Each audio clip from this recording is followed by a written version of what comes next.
Setelah menangkap 1 dari 6 tersangka, Subdit 3 Jatantras Ditreskrimum Polda Sumsel merekonstruksi kasus tewasnya satu remaja yang dikeroyok saat tawuran di Jalan Radial Palembang pada Oktober lalu. Rekonstruksi disaksikan keluarga korban dengan 12 adegan yang diperankan ketua geng tawuran tersangka KN 16 tahun.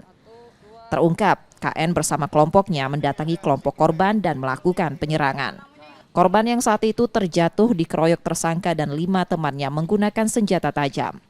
Bahkan saat korban sudah tidak berdaya, mereka terus mengeroyok korban hingga warga datang dan keenamnya kabur. Korban tewas sebelum dibawa ke rumah sakit. Atas tersangka atas nama Kennedy alias Keken, yang mana untuk tersangka dikenakan pasal 351 ayat 2 dan 3 dan 170 ayat 2 dan 3. Untuk adegan terdiri dari 12 adegan.